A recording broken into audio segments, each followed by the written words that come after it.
Ladies and gentlemen, welcome back to my channel. My name is Catherine. For the new members, kindly hit the subscription button and touch the notification bell so that the next time I upload a video, you can be able to get an alert. To my continued supporters and viewers, I highly appreciate your support, your suggestions and your feedback. Kindly remember to give this video a thumbs up and share it among your platforms. In today's discussion, the focus is on the Laikipia Bandit attacks.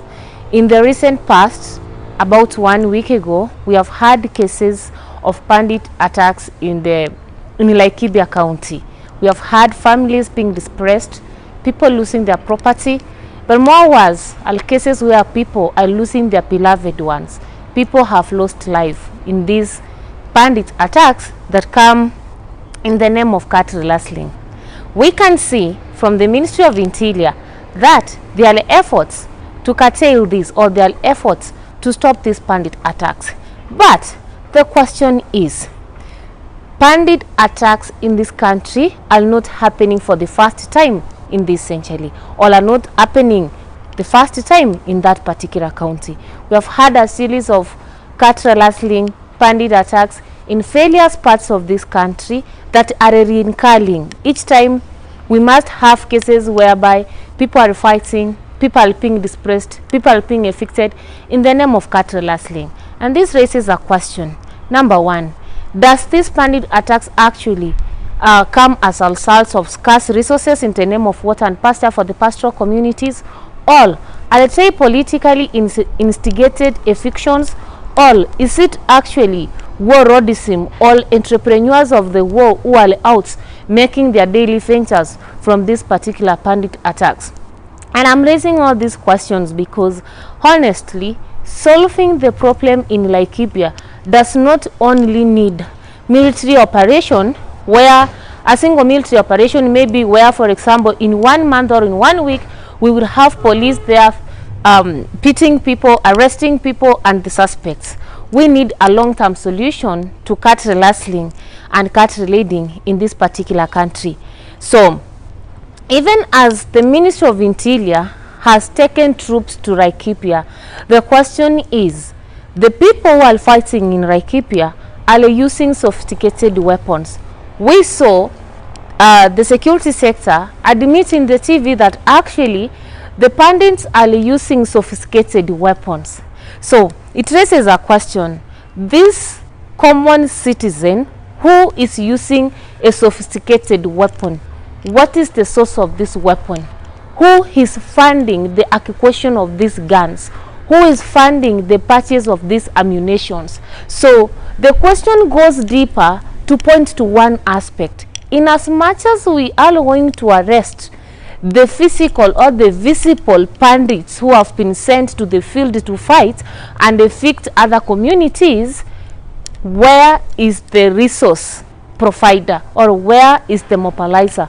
Where is the person behind the purchase of these weapons? So I think that in as much as there is an operation going on in Laikipia, the Ministry of Interior together with other security sector departments should be able to go deep and find the warlords in Laikipia who are actually providing guns to the common citizen to fight.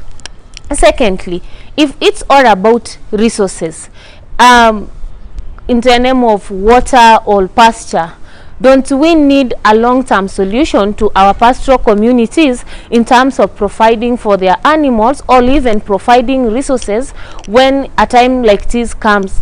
Or don't we need to come up with a mechanism where we can be able to give these communities a form of compensation, especially when their animals are dying in times of drought, to avoid these fights? It is a challenge to the government of this country that we have communities in this country who actually depend on livestock for survival.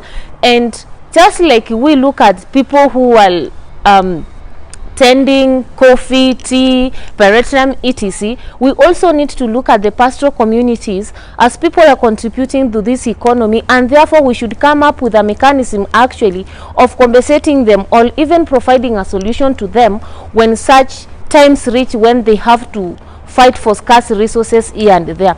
And finally, in this cattle rustling, animals get lost. Many of them are never recovered. The question is, where do these animals go? Definitely, they find their ways to the slaughterhouse in various parts of this country. Now, who is benefiting from these animals? It takes me back to the aspect of warlordism. So basically here, even as we talk about resources, even as we talk about pastoral communities being violent, nobody wakes up one day and decides to be violent. People are motivated, people have a reason, they are given a reason to fight. All people are mobilized to fight. So even as when we look at it from the resource point of view, it's important that we focus so much on warlordism. The moment we handle warlordism, the moment we trace where these animals are sold, the moment we know where the common citizen gets this gun from, the moment we know who is this selling ammunition to these bandits, then we will be able to actually solve the aspect of cattle rustling and banditry attacks in this particular community, in this particular country. And therefore, the challenge is to the Ministry of Interior and other security sectors that when you go for the visible suspect, bandit attacker or fighter in the field, always remember to go to the big fish, the one funding these attacks. Thank you so much.